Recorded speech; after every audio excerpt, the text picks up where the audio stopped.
We're going to have some fun together. Tell us about this. So if you heard me on stage, if you remember, I quoted the great late Susan Davis. I said, hey, Lawrence, right? You want to change the world, really? That little boyish kid in me is like, yeah, Susan, yeah, I do. She goes, boy, throw a better party, right? And that's what you're doing, right? Tell us about the party. When you said that, I was like, okay, I love Lawrence already. There's definitely a better party to be out there. Well, the event. So David explained the foundation and the reason why, and that we're pathological investors. We threw this event during the pandemic, which it was a draft of minds and founders and capital in San Francisco, and it was about 70 guests and 60 billion in the room. And that for me, 60. Nice. And we only need what? 15 trillion. So I started with 1 billion thinking that was kind of significant, and I realized how insignificant we were because we need much more than that. But the funds are there. The money's there. The money's there. It needs to be unlocked.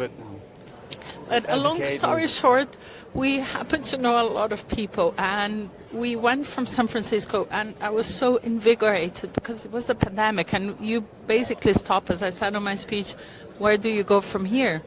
You reassess the world.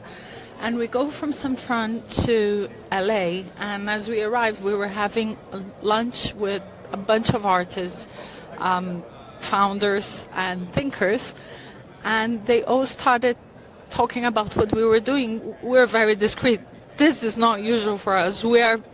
It's not that we're low-key, we're no-key. And I was very flattered because great musicians were saying, I want to give X much money for you to invest with me. We want a legacy. We want to make a difference. Oh. And we didn't have the name ad yet. And then one of the greatest artists of all times came up and said, you're saying no to my money? And I said, yes, because I can't babysit people's money.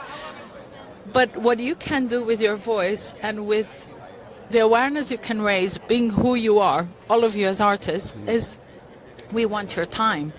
Your voice and your image can do much more than your money right now. And they looked at us, you're mad.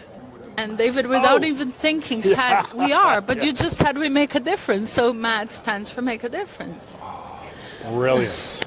Absolutely brilliant. And that's when it started. We said, would you give your time instead of your money to talk about what can be done to make a difference? And they said, yeah.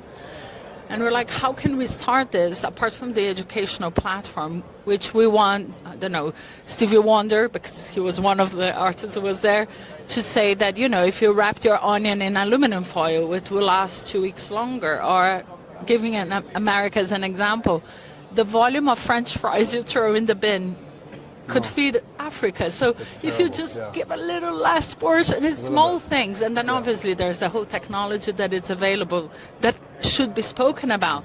We're not political, we're existential. Nice. And that line came from Darren Starr, a very dear friend of ours, who gave me that. We're not political, we're existential. We're existential. Lawrence, what a pleasure. What a pleasure. You guys are amazing. Thank you very much. Thank you for being mad. Yeah.